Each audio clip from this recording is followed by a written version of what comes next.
Hello दोस्तों, ये है वो क्वेश्चन जिसकी वजह से बहुत से बच्चे जो कट ऑफ में नहीं आ पाए। क्यों? क्योंकि जिनके 0.5 मार्क्स कम थे या 153 पॉइंट समथिंग से कुछ मार्क्स कम रह गए थे।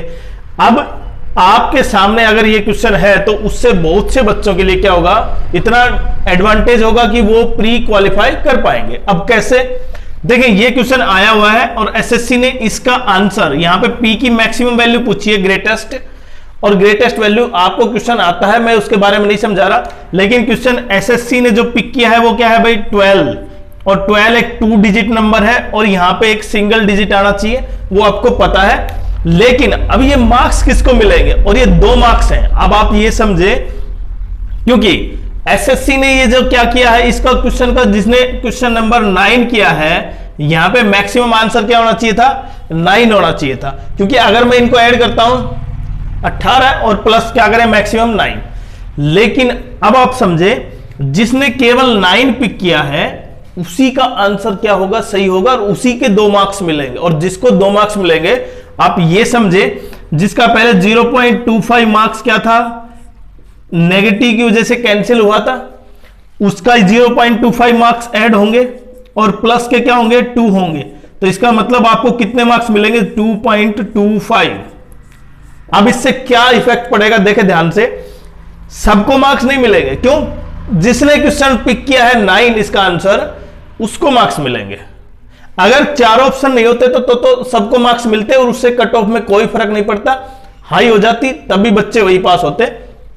लेकिन अब उनके लिए गोल्डन चांस, जिन्होंने इसका पिक किया था 9, और अगर 9 पिक मानो उसमें से 30% ने भी किया था, और उनकी वजह से 2 मार्क्स उनको मिलेंगे 2.25, और वो उससे क्या होगी, संख्या 100% क्या होगी, कट ऑफ में जो पास होने वाले बच्चे हैं 1,65,000, उनकी संख्या बढ़ेगी।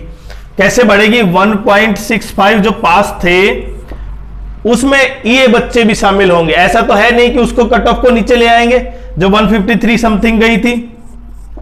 इसलिए ये आपको भी पता है कि अगर ये बच्चे इनमें शामिल होंगे तो मेंस में बैठेंगे और उससे संख्या बढ़ेगी और कंपटीशन बढ़ेगा। चलो वो एक अलग बात है। लेकिन दूसरा झोल ये भी है कि आपने ये देख लिया था, जो कैंडिडेट 30 से 32 की उम्र के लिए जो क्वालिफाई है, वो सारे के सारे आपने लिस्ट देख ली है। मैं ये लिस्ट को बार बार नहीं दिखाना चाह रहा, आपको पता है, आपने ये भी समझ लिया होगा किस तरह से झोल हो रहा है। लेकिन सबसे इंपॉर्टेंट, हमने 3 टॉपिक कल भी डिस्कस किए थे। एक तो स्क्राइब, जिसका रोल बहुत महत्वपूर्ण हो जाता है ऐसे एग्जाम में जिन्होंने, कुछ विजुअली हैंडीकैप बच्चे ऐसे हैं जिनका मार्क्स कितने थे, 165 के आसपास हैं, और 165 मार्क्स करने के लिए आपको पता है कितनी मेहनत चाहिए। दूसरा, कुछ फिजिकली हैंडीकैप है, उनके लिए भी स्क्राइब का कहीं ना कहीं प्रयोग था, तो उसकी भी क्या होगी, एक जांच होनी चाहिए, क्योंकि वो बच्चे भी काफी ज्यादा मार्क्स ले रहे हैं जबकि उनकी क्वालिफाई बहुत कम से है। तीसरा इंपॉर्टेंट, एज जो फैक्टर मैंने बताया कि कुछ पोस्ट के लिए 30 से 32 तक भी है, कुछ 18 से 30 है, कुछ 30 से 32। लेकिन कुछ लोग तो ऐसे होंगे, कुछ बच्चे तो ऐसे होंगे जरूर, जो जूनियर स्टैटिकल ऑफिसर और स्टैटिकल इन्वेस्टिगेटर ग्रेड 3rd में है, उनकी एज 30 से ऊपर होगी। लेकिन एसएससी ने वो तीनों लिस्ट में, तीसरी लिस्ट में पहला और दूसरी लिस्ट के जो सभी क्वालिफाई वो सबको शामिल कर दिया है। तो ये भी कहीं ना एक बड़ा मुद्दा है।